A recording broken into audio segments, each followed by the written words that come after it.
Welcome back. We're talking about the status of negotiations with Iran over its nuclear capability. With us from Tehran is Mohammad Marandi, and from London, Emanuele Ottolenghi. Gentlemen, thanks again for both of you for being with us. Dr. Marandi, let's go back to you. The concerns being expressed there by Dr. Ottolenghi, the fact that Iran has spent billions of dollars, as he pointed out, on this nuclear program, but has yet to produce 1 watt of electricity.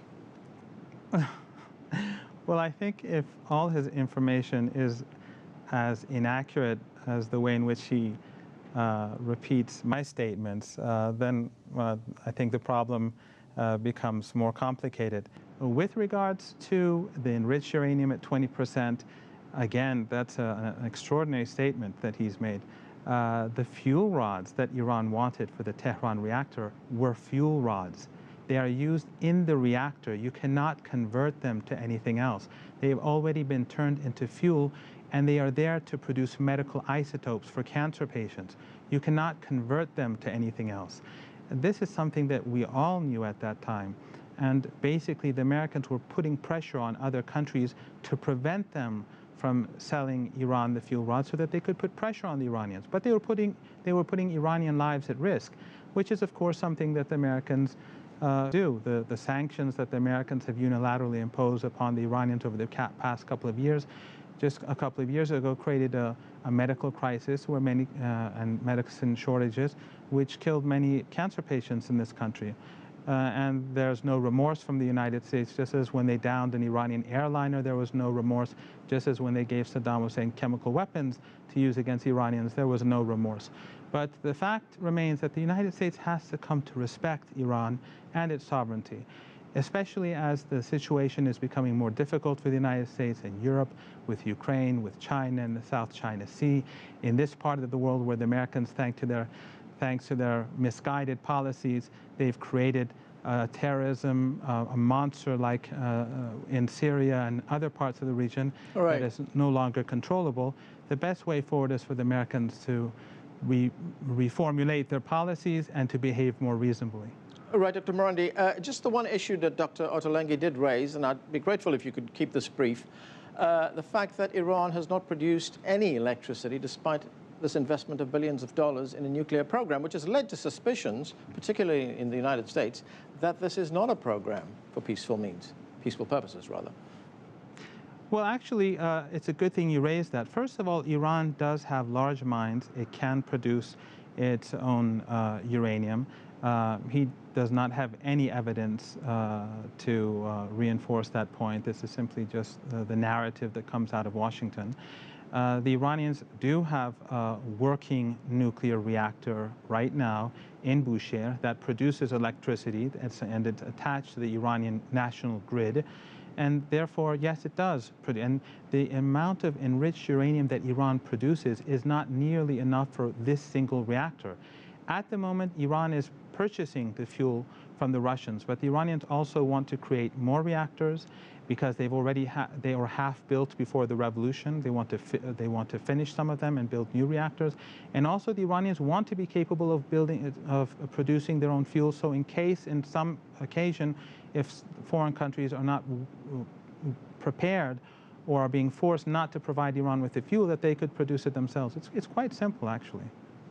Okay, Dr. Ottolenghi, let's move on to something else, and that is the number of centrifuges that Iran will be allowed to keep in any kind of agreement. There's a big difference between that right now. Iran would like to keep up to 20,000, would like to keep thousands, rather. The United States and its allies are talking about a few hundred. There's also this term which is being used called breakout capacity, which basically, I guess, means, would Iran have the capability to produce a nuclear weapon with the centrifuges that it has after an agreement? How big are these differences, and are these two sides going to be able to overcome them?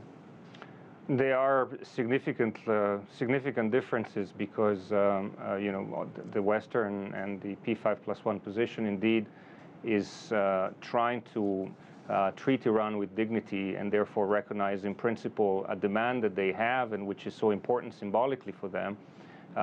But also do it in a way that leaves Iran without the capability to quickly enrich enough uranium to weapons grade if it chooses to do so. And that's one of the reasons why the number of centrifuges is so important. it's not the only factor. The sophistication of the centrifuges and their performance is also very important. The Iranian enrichment program so far has been running mostly on a fairly primitive version of old Pakistani-designed centrifuges, but Iran has been trying to upgrade and modernize their, with newer version, their performance and quality.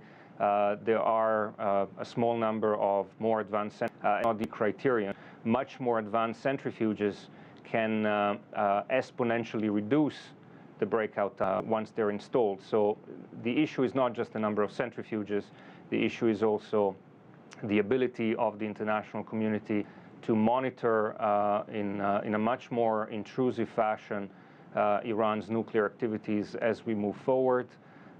It is a question of the international community being able to understand the history of the Iranian nuclear program, especially its procurement.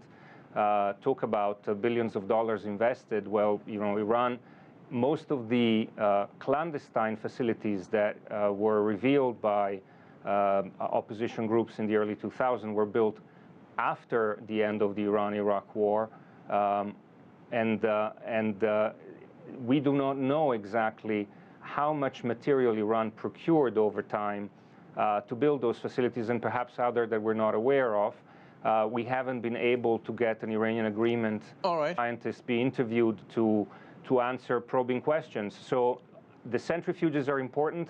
They're by no means the only factor in this dispute. Okay, we're running out of time. I want to get one other view into the mix right now. At the beginning of the program, we heard the Israeli Prime Minister Benjamin Netanyahu expressing his concerns over Iran's nuclear program.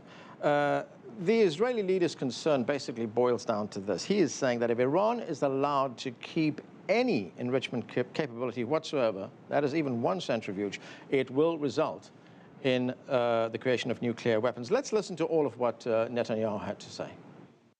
What is, I think, being discussed in the case of Iran by the international community is that you remove most of the sanctions and Iran gets to keep more. It doesn't come to pass because I think this would change history. It would be a monumental mistake in the context of the world at large and the Middle East as it is today.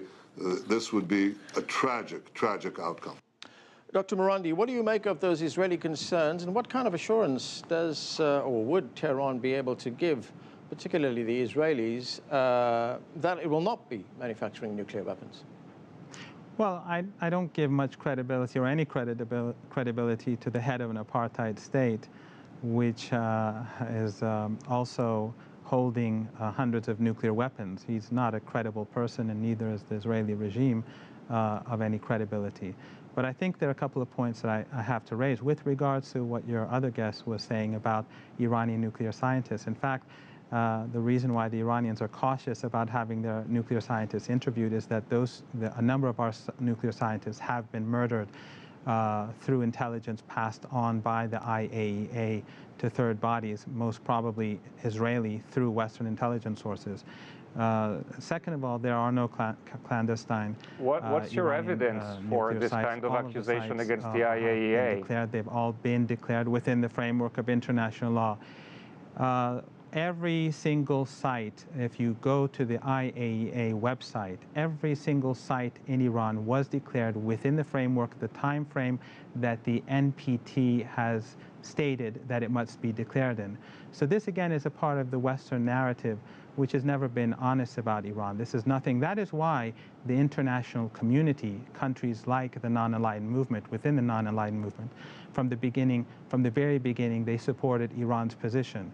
So this narrative is really weakening because in the past, Western countries were able to demonize the former Iranian president and to scare many people into, through fear-mongering, to scare people into backing the Western position or to be intimidated into backing the American position. But we have a new administration. The Iranians have shown even greater flexibility than before, and they basically disarmed the American government and the American narrative. And really, although the ball has always been in the American court, it is very firmly now in the American court. the situation can be resolved. Rapprochement is possible, but it is for the Americans to change their attitude towards Iran. Okay, gentlemen, we're going to have to leave it there. Thank you so much for joining us. We've run out of time.